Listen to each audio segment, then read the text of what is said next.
Este é o programa Debate Brasil, produzido pela AEPET, Associação dos Engenheiros da Petrobras, e transmitido por 64 TVs comunitárias em todo o país.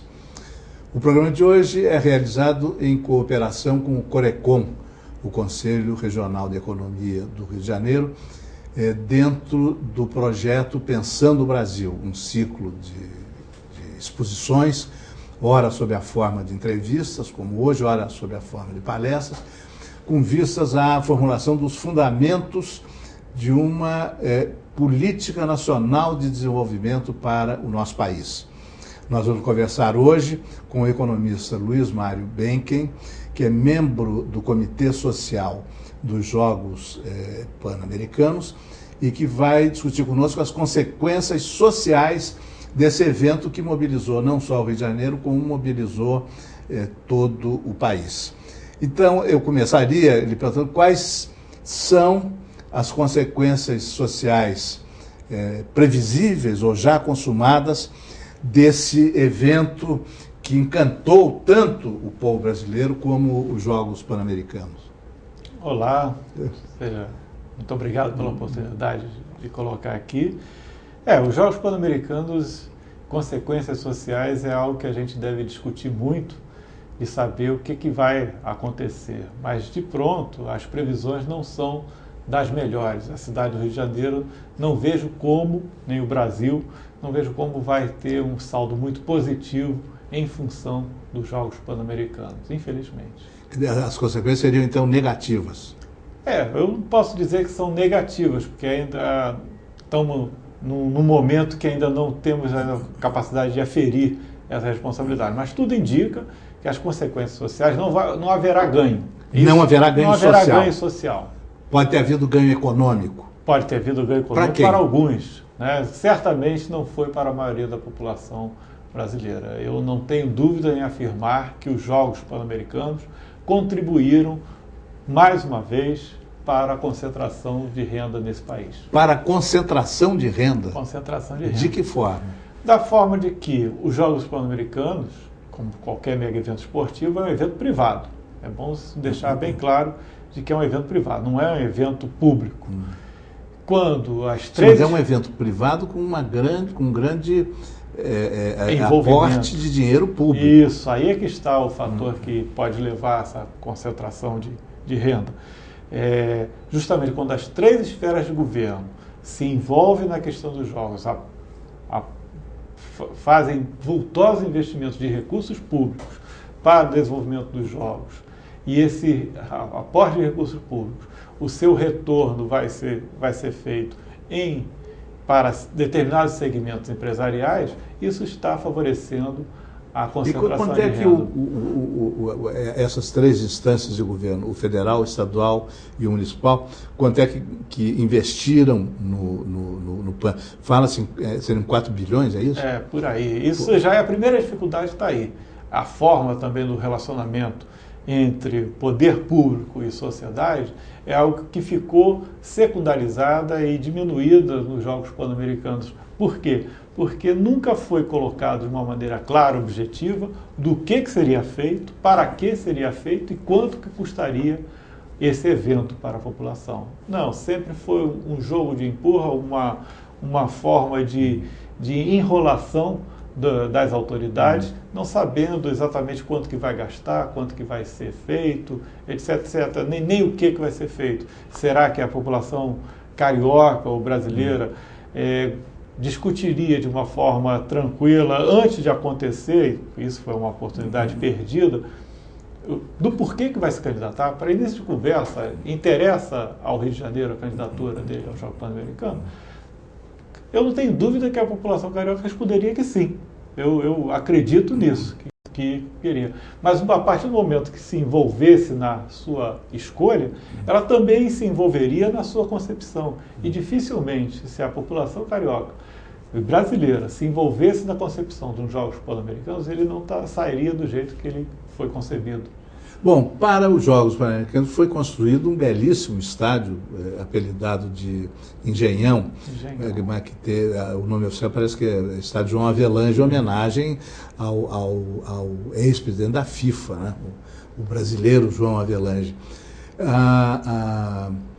Esse estádio beneficia, vamos dizer, a maioria da população da cidade? De jeito nenhum. Para início de conversa, por que construir o Engenhão? Isso aí seria a pergunta a ser feita já na concepção.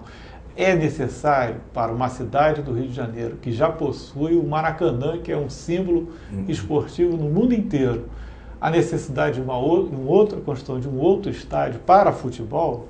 Não, certamente não. A desculpa esfarrapada que foi colocada, que era necessário em função do atletismo, que a pista de aquecimento no estádio Célio de Barros, que faz parte do Complexo Maracanã, não poderia... Ora, não se pode... É um descaso com o dinheiro público, e aí que entra a concentração de renda, gastar 400 milhões para um estádio desnecessário porque não tem uma pista de aquecimento no Maracanã. Ora, se faça uma reforma definitiva no Maracanã, no Complexo Maracanã, e se construa uma pista de aquecimento. Bom, se custou 400 milhões, esse estádio já beneficiou empresas que operaram na construção, no fornecimento de material, essa coisa toda. E criou muitos empregos? Todos os empregos temporários. Temporários? Isso também é outra balela que foi muito discutida na época da candidatura, na época da promessa dos benefícios sociais que foram prometidos. Olha, a candidatura dos Jogos Pan-Americanos vai trazer um benefício social enorme, seja emprego e tal. Tive a oportunidade de perguntar ao secretário de Trabalho, Emprego e Trabalho do Estado do Rio de Janeiro, isso há 2 meses atrás, quantos empregos ficariam depois dos Jogos, em função dos Jogos, né, dos empregos criados. Ele disse nenhum, ele não sabe de nenhum, não tem o menor conhecimento. Ora, então não faz parte de uma política, quando você, da política de trabalho, inserir os Jogos Pan-Americanos dentro dessa política de trabalho, porque se você não sabe quantos empregos vão ser criados, é porque você não está planejando nenhum posto de trabalho em função dos Jogos para depois. E poderia ser assim. Acho que o grande problema, a grande mágoa, vamos assim dizer, é que os Jogos Pan-Americanos foi uma oportunidade perdida, mais uma oportunidade perdida de dar um salto de qualidade da cidade do Rio de Janeiro no seu desenvolvimento, de uma forma consolidada, de uma forma sustentável, respeitando o meio ambiente, valorizando a sua população. Esses 400 milhões do Engenhão, já que ele não seria necessário, como poderiam ser aplicados de modo a beneficiar a população do Rio de Janeiro? E é claro que beneficiar, em primeiro lugar, as suas camadas mais necessitadas. Com certeza, né? Mesmo dentro dos Jogos Pan-Americanos, se houvesse uma massificação do esporte, uma transformação na sua infraestrutura, porque os Jogos Pan-Americanos podem mexer em vários setores da cidade. Na parte de transporte, na parte do meio ambiente, na parte social, na parte da infraestrutura, nas telecomunicações. Isso tudo poderia ser uns investimentos voltados de caráter público, para aí justamente não favorecer a concentração de renda, e melhoraria a urbanização de várias comunidades e favelas pobres que essa cidade tem e necessita. Talvez um artigo do jornalista Ali Camel, do Globo, dizendo que a urbanização de determinadas comunidades custaria 38 milhões. Então, com os 400 do Engenhão, daria para urbanizar 10 comunidades dessas. É por aí? Por aí, sem dúvida. Como eu trabalho com uma questão orçamentária, o orçamento e governar é escolher prioridades. Certamente, eu não escolheria gastar 400 milhões na construção de um estádio desnecessário. Mas poderia ser feita uma urbanização da Rocinha, porque o Favela Bairro, que está 10, 15 anos aí sendo implementado, fracassou completamente. Outros tipos de urbanizações, de construção, uma política habitacional, o fundamental que deve ser discutido nessa cidade é uma política habitacional, porque há quanto tempo não existe uma política habitacional? A favela surge como um recurso, um jeitinho brasileiro de poder se ajeitar para morar.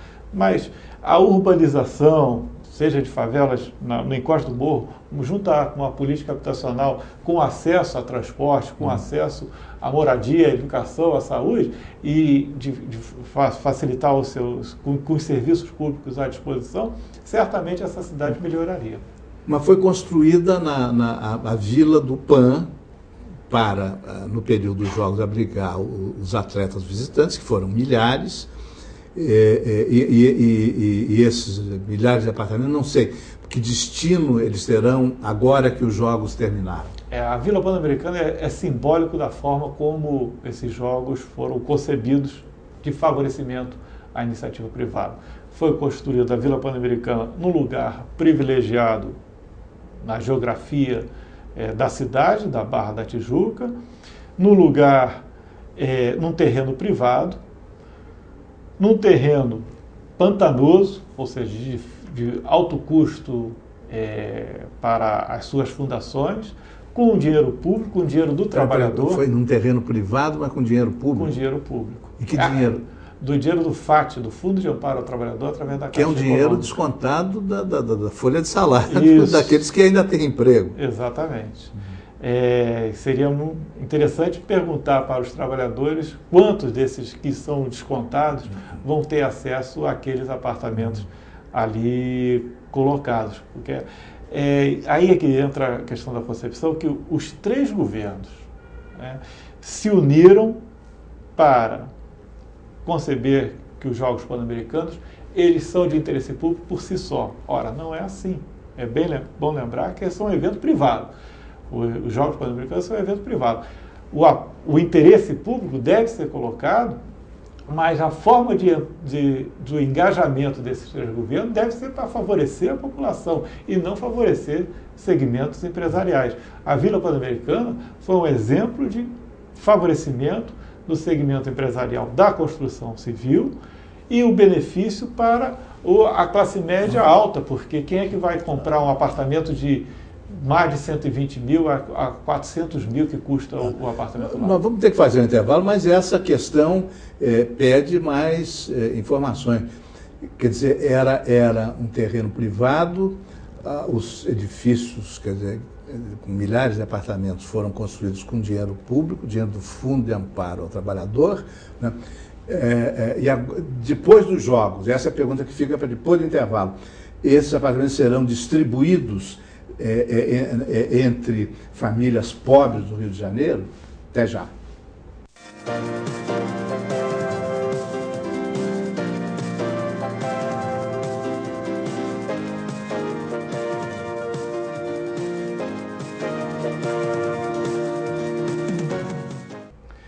Neste mês de agosto, a EPET vai sortear entre os espectadores do Debate Brasil estes 3 livros: Responsabilidade Intelectual no Cenário da Nova Ordem Mundial, do professor e cientista social Fernando Corrêa de Sá e Benevides.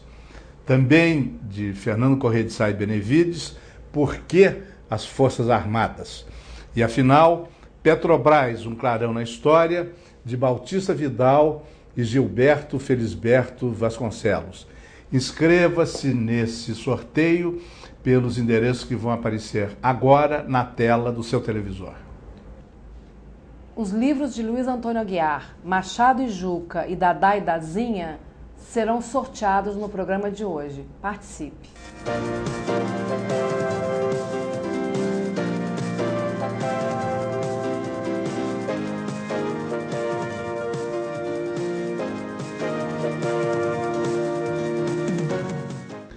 Este é o programa Debate Brasil, produzido pela AEPET, Associação de Engenheiros da Petrobras, e transmitido por 64 TVs comunitárias em todo o país. O programa de hoje é realizado em cooperação com o Corecon, o Conselho Regional de Economia do Rio de Janeiro, que, em convênio com a AEPET, está promovendo o ciclo Pensando o Brasil, uma série de exposições destinadas a contribuir para a formulação dos fundamentos de uma política nacional de desenvolvimento para o nosso país. A pergunta que ficou é a seguinte: bom, construíram aquela vila do Pan, que fotografada de helicóptero do alto é um pequeno bairro. Uma maquete, né? São quantos prédios ali? Quantos apartamentos? Inicialmente eram previstos 17 torres, né? torres, baixou para 14, alguma coisa assim. Mas é mil e tantos apartamentos. 1.000 e tantos apartamentos. 600. Bom, então, esses apartamentos foram construídos com dinheiro do FAT. Então, eles serão distribuídos entre famílias de trabalhadores que contribuem para o FAT? Ou eles já tiveram outro destino? Seria maravilhoso, né? O terreno é privado, a urbanização é feita pelo município do Rio de Janeiro, o dinheiro para financiar a obra vem do trabalhador e o lucro fica com a empresa. Seria maravilhoso que os operários que construíssem essa Vila Pan-Americana que fossem os futuros moradores. Sim, mas isso é um poema utópico do nosso Vinícius de Moraes, ainda de mais de 50 anos atrás, o operário em construção. O operário em construção. Mas isso aconteceu em Cuba, né? Isso em 1991, não faz tanto tempo assim, então foi possível fazer isso. É possível fazer isso. Temos aqui quem é que fica em definitivo com esses apartamentos? A classe média alta. Ou especuladores. Ou quem pode comprar. Quem pode comprar. Aliás, foi um negócio da China, vamos dizer assim, né? Da Agenco, né? Pegar um terreno dela que era um mico, que ela não tinha condições de fazer uma obra sozinha, de colocar o aporte de recursos privados para fazer qualquer empreendimento ali, pela dificuldade do terreno. Ela pega um dinheiro público, constrói, é urbanizado, o terreno é urbanizado com os cofres, com dinheiro dos cofres municipais, e a venda fica para ela. Mais do que isso, é alugado para os Jogos Pan-Americanos por um valor de 12 milhões para alugar durante os Jogos. Quer dizer, a construção foi financiada não, foi paga, foi bancada com dinheiro público. Não? Isso. E durante o período dos Jogos o governo pagou aluguel? Vai pagar aluguel para ficar... Imagine quanta propaganda gratuita a Genco recebeu para a venda desses apartamentos, que foram um sucesso de venda. Foi vendido em 2, 3 dias, venderam, parece que todos os apartamentos. Ou seja, já o dinheiro colocado ali, ela já recuperou, o dinheiro já feriu o seu lucro, já está vendido, vai ganhar mais o aluguel. E onde entrou o aporte de recursos da Genco? Onde é que está o dinheiro da Genco colocado para ela faturar com os Jogos Pan-Americanos? Aí é que entra a concentração de renda, a forma como ele é concebido. Bom, já que existe no mundo essa paixão contemporânea pelo esporte, muito alimentada e estimulada pela televisão, como é que um país como o Brasil deveria organizar jogos desse tipo, já que o Brasil está se candidatando a uma nova Copa do Mundo e até uma Olimpíada? Como é que isso devia ser organizado para ter consequências sociais úteis, ou seja, para promover a distribuição de renda?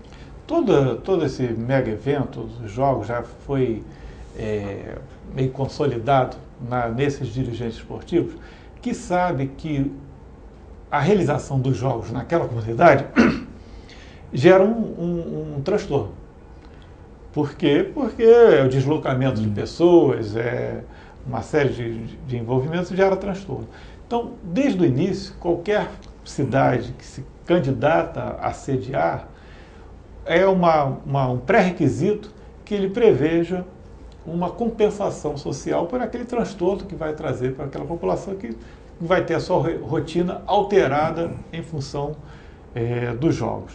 Não foi diferente aqui no Rio de Janeiro, que a sua candidatura foi pensada junto com uma agenda social, que também é uma luta muito específica, diga-se de passagem, do saudoso Betinho, que no início já pensava numa compensação social.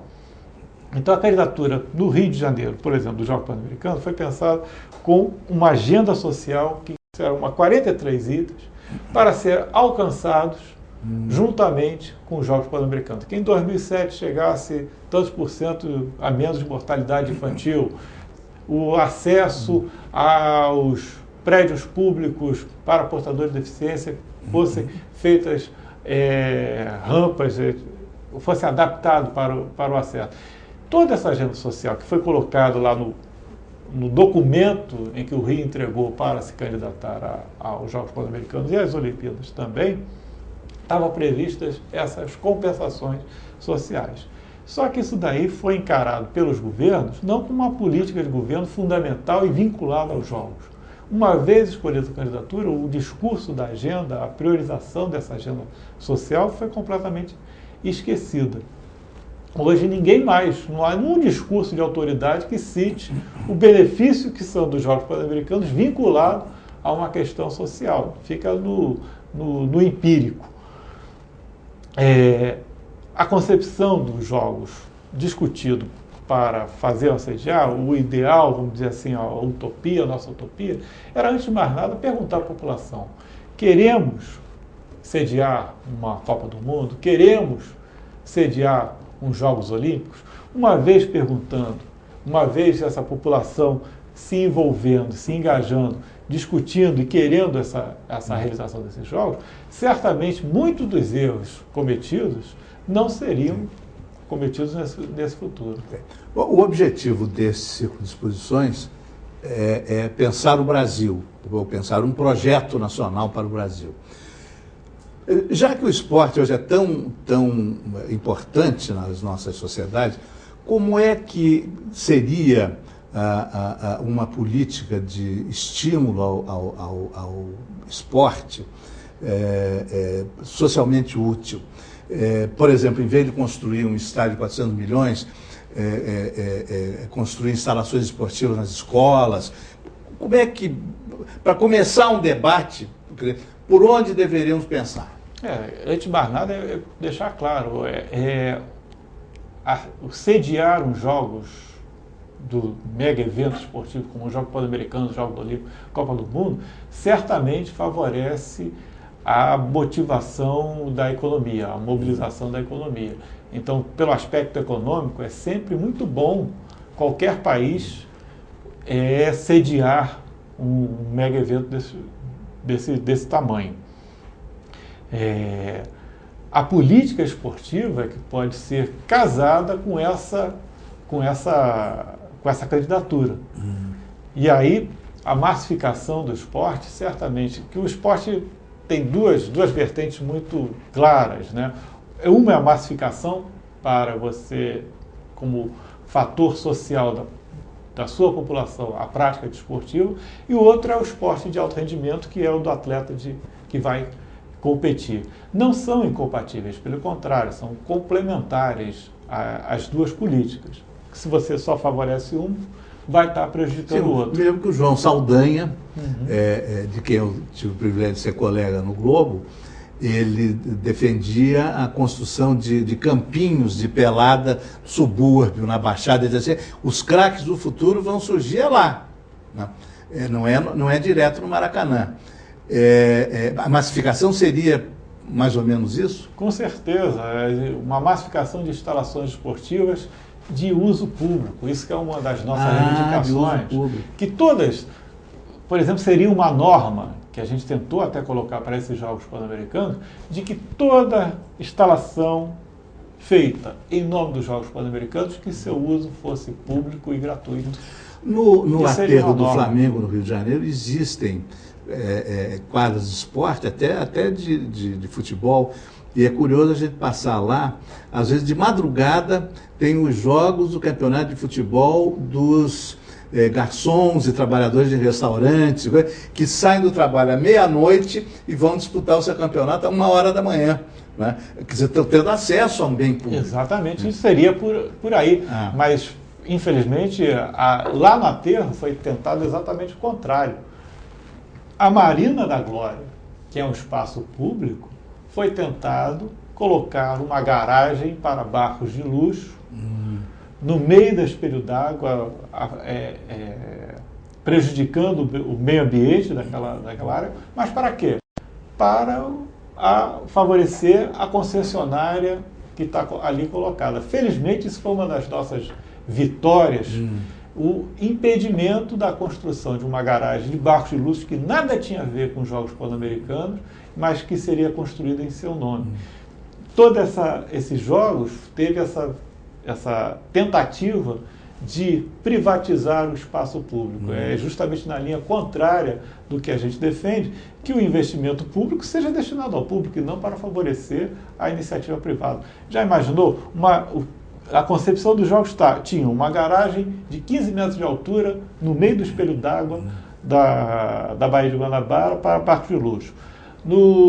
Na Lagoa Rodrigues de Freitas, a construção de um shopping na beira da Lagoa de Freitas, que é um cartão postal do Rio de Janeiro, é uma ideia de algum jirico, né, eu posso classificar assim, construir um shopping na beira da lagoa para colocar cinema. Então você fecha uma paisagem bonita, vai ficar dentro de um shopping, né, como se o Rio de Janeiro algum dia fosse atrair turista em função de shopping. Um engenhão que é construído com dinheiro público, 400 milhões, com o seu uso privatizado depois. Né? Quero saber quando que os 750 mil alunos da rede pública municipal vão ter acesso ao engenhão para a prática desportiva. Que isso estivesse garantido. A gente vai no complexo do autódromo, que ali foi muito construído, um belo complexo desportivo, mas por que tinha que ser no autódromo? Por que a cidade do Rio de Janeiro, que gastou recentemente 60 milhões de dólares para transformar aquele autódromo em Fórmula Indy, né, uma vez que perdeu a Fórmula 1 para São Paulo, destrói-se o aterro, então 60 milhões de dólares é jogado no lixo para impedir de forma quase que definitiva a volta da Fórmula 1 e de corridas de automóveis naquele espaço ali, para favorecer uma especulação imobiliária, uma vez que se concentra na Barra da Tijuca, que é uma área nobre, uma área visada pela especulação imobiliária, 70% dos jogos. Não poderia não ser assim. Essa é a grande questão, é que o Jogo Pan-Americano poderia servir tanto para estimular a prática desportiva, a sua massificação, poderia haver grandes compensações sociais com o cumprimento da agenda social que foi proposta pelo próprio poder público municipal. A infraestrutura poderia ter sido muito melhorada na questão de transporte e telecomunicações. O meio ambiente, que é bom não esquecer, o principal problema dos desportistas de vela que vão estar sediados ali na Mariana da Glória, não é a construção de uma garagem, é a poluição da Baía de Guanabara, que é um projeto que se arrasta aí há tanto tempo, que poderia ter sido muito bem motivado pelos Jogos Pan-Americanos, que avançasse no processo de despoluição. A despoluição da própria Lagoa Rodrigo de Freitas também seria outro fator. Então, meio ambiente, infraestrutura urbana, habitação com uma Vila Pan-Americana voltada para as classes populares, práticas desportivas massificadas e uma agenda social sendo cumprida, certamente a cidade seria outra depois dos Jogos Pan-Americanos. Hoje,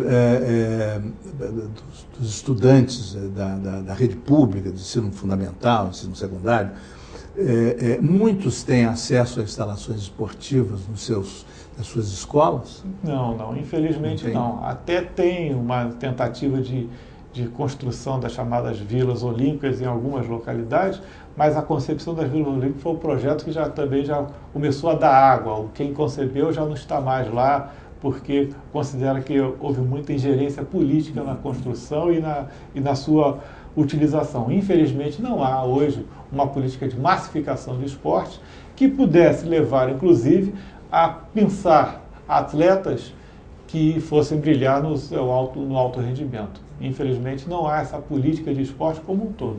Em outros países do mundo que têm sediado, países latino-americanos que têm sediado Jogos Pan-Americanos e em outros países do mundo que têm sediado, por exemplo, Copas do Mundo, Olimpíadas, há exemplos que nós pudéssemos aproveitar de combinação entre, vamos dizer, o compromisso social, né, e a realização de eventos esportivos dessa natureza? Vou citar dois exemplos já ocorridos.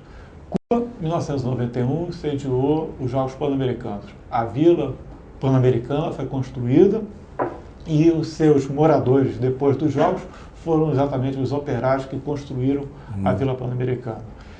Recentemente, ano passado, Copa do Mundo da Alemanha, por uma política governamental de interesse social, conseguiu, durante a Copa do Mundo, com maior afluxo de turistas, maior quantidade de pessoas circulando, diminuir a emissão de gases por conta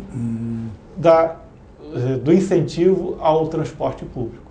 Então, a Alemanha se mobiliza para diminuir a emissão de gases, mesmo sediando um evento esportivo do tamanho da Copa do Mundo.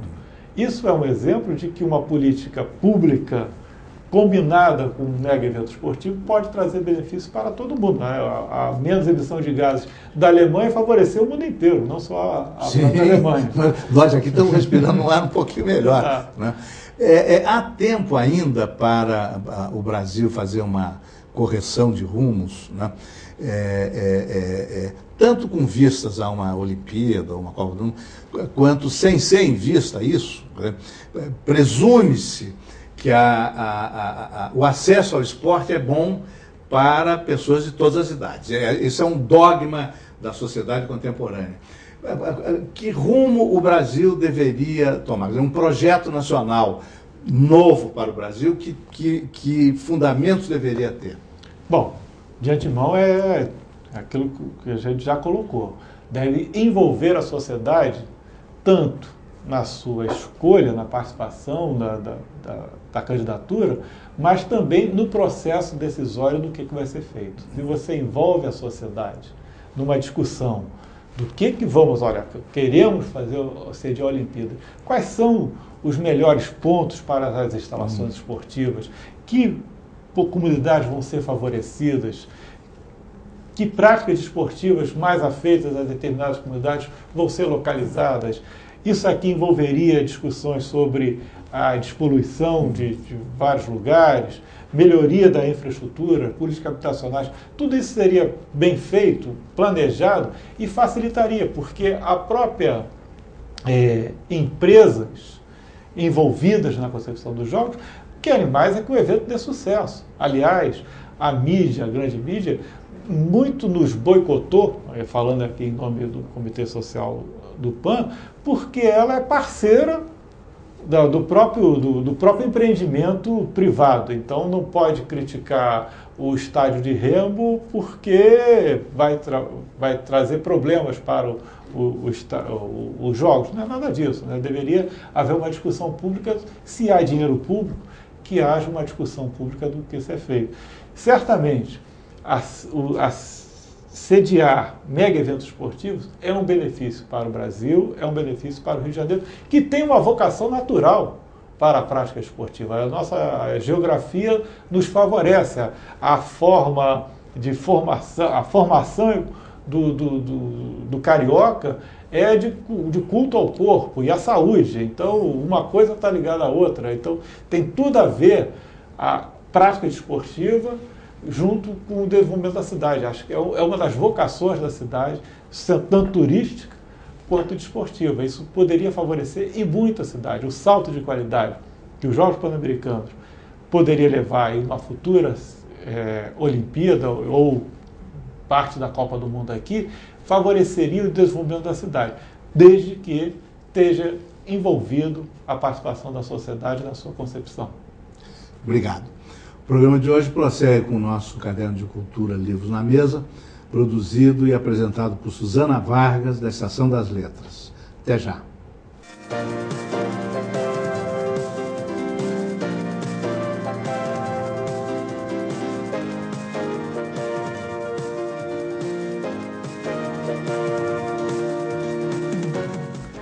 Neste mês de agosto, a EPET vai sortear entre os espectadores do Debate Brasil estes 3 livros: Responsabilidade Intelectual no Cenário da Nova Ordem Mundial, do professor e cientista social Fernando Corrêa de Sá e Benevides.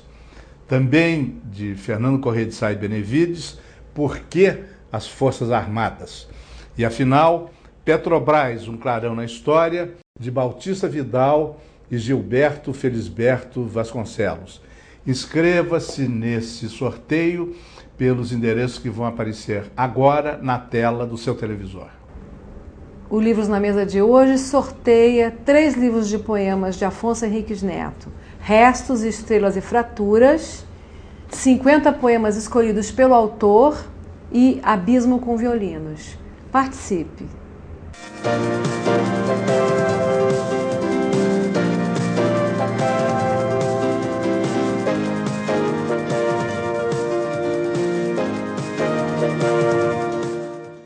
Que arda em nós tudo quanto arde e que nos tarde a tarde. Esse é o poema Rota, de Olga Savari, com quem nós vamos conversar hoje aqui no Livros na Mesa. Olga é uma das grandes poetas brasileiras que tem uma obra fantástica, a primeira mulher que publicou poemas eróticos no país, haikais, tradutora, jornalista, contista. É uma obra imensa, como vocês, alguns exemplares estão na mesa desse programa. Obrigada, Olga, por estar aqui. Olga é paraense e carioca por adoção. Queria começar que você falasse um pouco dessa sua vinda do Pará para cá, que você não abandona na poesia, porque você utiliza elementos indígenas que estão aí, então fala um pouco.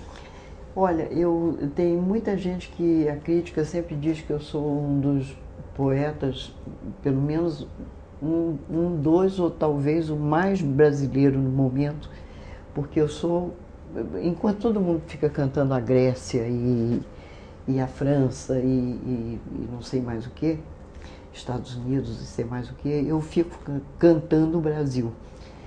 E de tal maneira que eu coloco nos meus poemas palavras em tupi que são os primeiros brasileiros, que muita gente tem vergonha disso daí. Eu não acho que é para ter vergonha, é para a gente se orgulhar de um povo que, claro que tem os seus defeitos, como todo mundo tem, mas que é sábio, principalmente em relação à criança e ao idoso, né, e ao velho. Eu acho o índio brasileiro fantástico nesse aspecto. Marquês de Pombal é que parece que cortou essa nossa...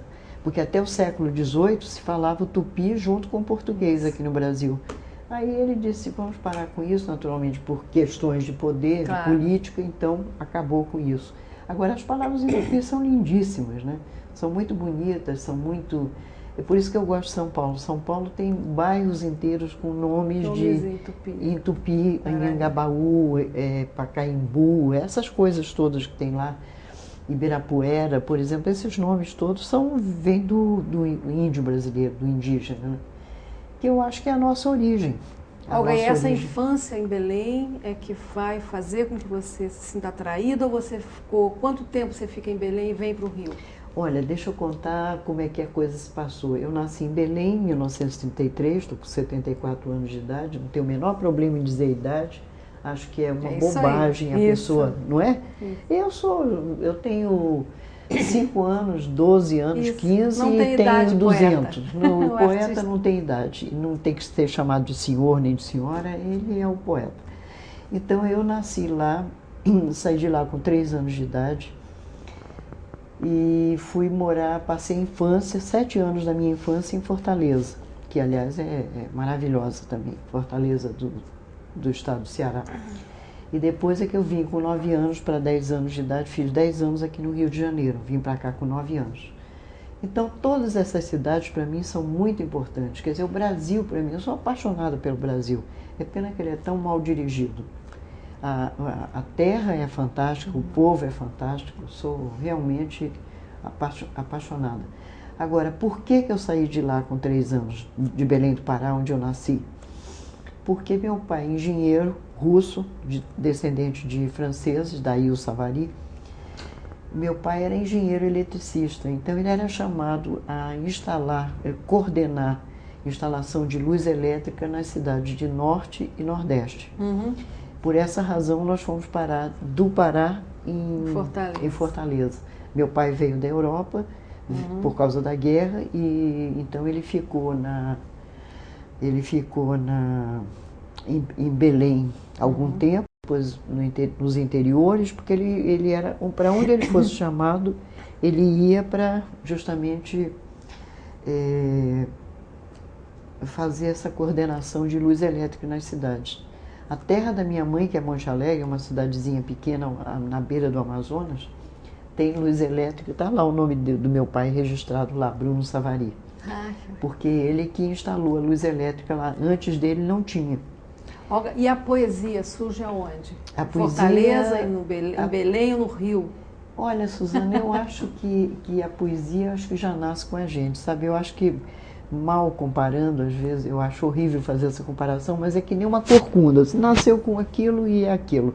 Eu penso, assim, concretamente, né? Um livro, primeiro livro, essa que você concretiza, essa né? inquietação que você essa chega... Essa inquietação de publicar. Eu acho que, digamos que nasceu em Belém porque aquela terra é uma maravilha, né? A região amazônica é de um deslumbramento, acho que quem não ficar poeta ali não fica em mais lugar nenhum. E o Rio de Janeiro, que é maravilhoso também. Enfim, mas eu acho que talvez nasceu lá.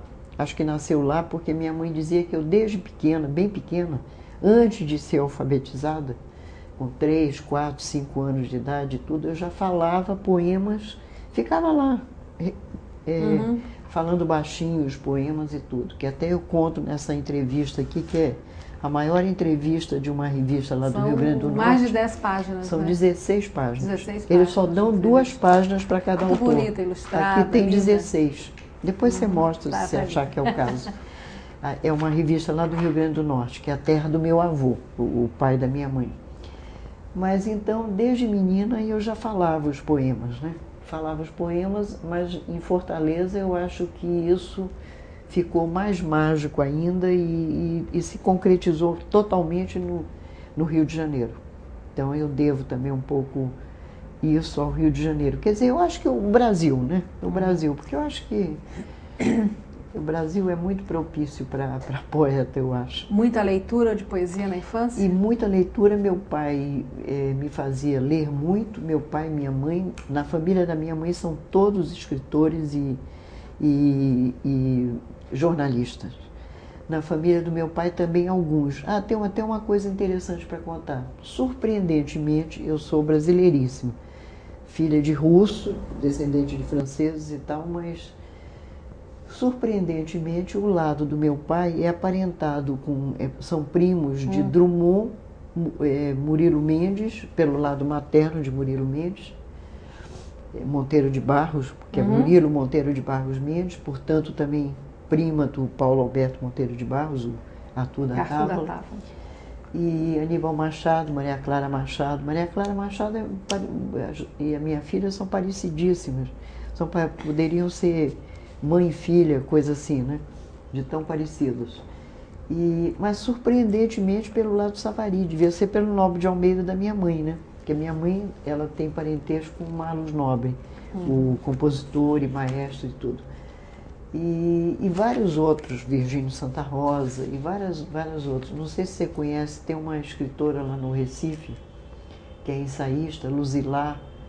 Luzilá, agora Ferreira, pode ser? Luzilá Ferreira. Ferreira, pois é, Luzilá, ela que disse uma vez para mim, me encontrou e disse, olha, nós somos primas, e eu não sabia. Então a gente vai descobrindo que no fim todo mundo é parente de todo mundo. De repente nós somos primas também. Pode ser, só que eu sou árabe, eu sou lá do Oriente. Pois é. Tô lá, né? Mas então tem isso, né? Esses parentescos que quer dizer que no fim você percebe que você não ia escapar disso. Você ia cair na literatura de qualquer maneira, né? Olga, por ordem, né? Você tem o Espelho Provisório, né? Espelho Provisório, Sumidouro, que é de 1970, pela Zé Olímpio, que foi a maior editora desse país. Eu achava que aquela editora tinha alguma coisa de mágico, que as outras hoje em dia já não tem mais. Tem mais de uma outra maneira, mas não como a Zé Olímpio. Tanto tem que concentrou muitos autores importantíssimos todos hoje. Os nossos grandes estavam lá. Clássicos todos estavam lá, todos. Então, é Drummond, né? Lins do Rego, Graciliano Ramos, Guimarães Rosa. Infelizmente, não aquelas duas mulheres maravilhosas, nem Clarice Lispector, nem Cecília Meirelles. Mas todos esses homens clássicos eram todos de lá. Mas meu primeiro livro, O Espelho Provisório, pela Zé Olímpio, ganhou o Prêmio Jabuti, que foi uma surpresa, até uma coisa engraçada para contar a esse respeito. A Zé Olímpio, meses depois que eu lancei o livro, eles disseram, olha, você tem que ir a São Paulo pegar o jabuti. Eu disse, o quê? Mas eu nunca tive bicho dentro de casa, eu moro em apartamento. O que eu vou fazer com o jabuti? Não, você tem que pegar, mas jabuti é um prêmio. Eu digo, mas que prêmio? Eu não concorri a prêmio nenhum. Eles inscreveram meu livro deles, da Zé Olímpio, no prêmio Jabuti e ganhou. E eu fui lá receber o prêmio, mas eu nem não sabia disso. Quando disseram jabuti, eu pensei que era um bicho, jabuti. Eu digo, gente, o que eu vou fazer com o jabuti dentro da minha casa? Aí foi muito engraçado. Esse foi só aí o eles prêmio. riram a beça, disseram, mas você, nem para saber que o jabuti é prêmio, eu digo, não sabia.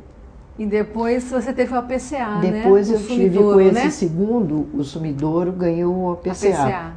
Ganhei o APCA, que na época era só era uma honraria, quer dizer, o jabuti... E para uma mulher também, e para uma mulher era difícil, porque só tinha homem ganhando. Eu acho que talvez eu fosse a única mulher, eu e uma romancista, que hoje não é mais conhecida nem nada. Eu acho que ela parou de escrever, não sei, não posso dizer, repetir o nome, porque eu não me lembro agora. Eu e uma romancista de São Paulo. Mas eu, como paraense, morando no Rio de Janeiro, ainda é isso, porque o pessoal lá, naquela época, era muito de só São Paulo que ganhava prêmio, né? Jabuti. Então não tinha prêmio em dinheiro, era um diploma. Não, era um diploma não. O diploma era o APCA. Era uma estatueta muito feia do jabuti, propriamente dito, cheio de letras no casco, e uma gravura grande, muito bonita, de um gravador japonês.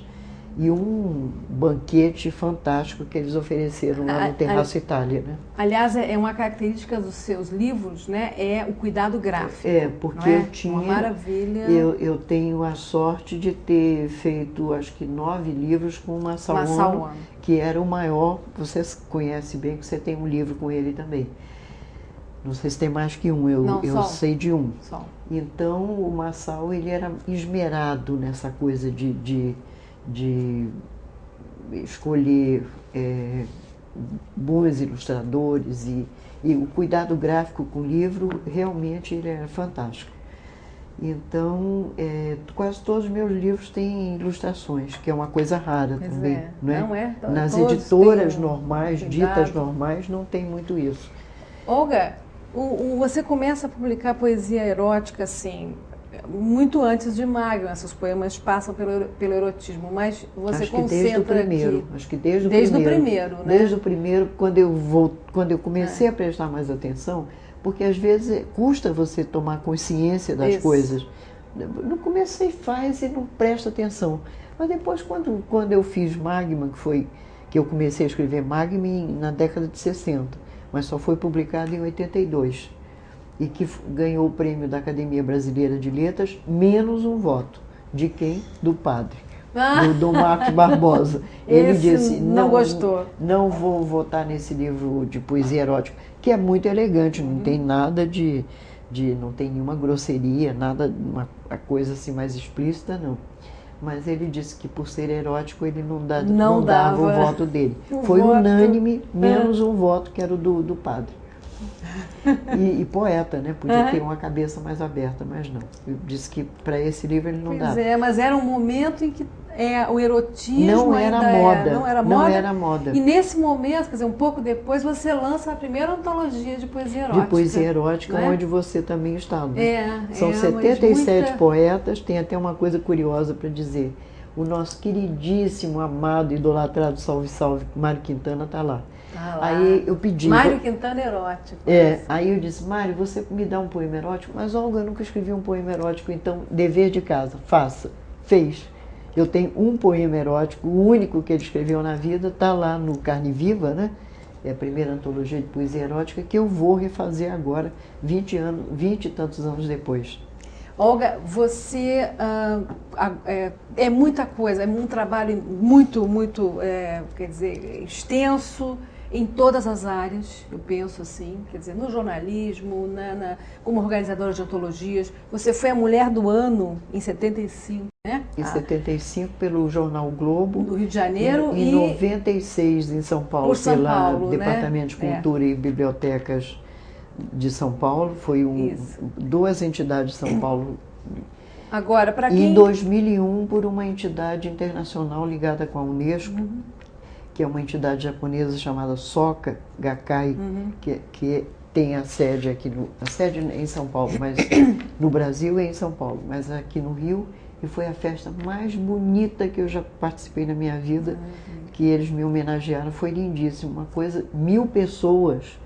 E eu disse, não, imagina 1000 pessoas, estou sonhando. Era. Que beleza. Era, que com aqueles tambores japoneses, uma coisa feericamente iluminada, uma sala imensa, uma coisa deslumbrante. Agora, quem se interessar, quer dizer, por conhecer melhor o trabalho da Olga, é claro que muitos livros desses estão esgotados. Tudo está esgotado, mas infelizmente. pode procurar no Repertório Selvagem, que é onde ela reúne toda a obra. Até 1998. Uma publicação da Biblioteca Nacional, na verdade é uma homenagem que a Fundação Biblioteca Nacional presta a Olga Savary, a sua obra, né?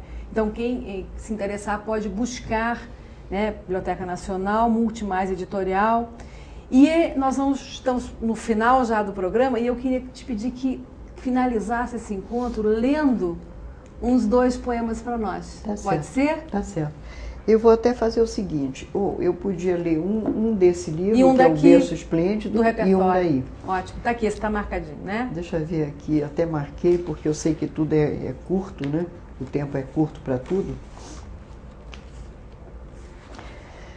Esse aqui é esse livro é todo uma homenagem ao Brasil, à região amazônica e ao Brasil. Tem você vestida de índia. Eu de índia porque eu tenho uma bisavó índia, por isso é que eu uso as palavras em tupi. Não é de graça, não, eu tenho uma razão. E o nome do poema é Erê, e que quer dizer sim. É uma afirmação, né? Sim, sim o Brasil.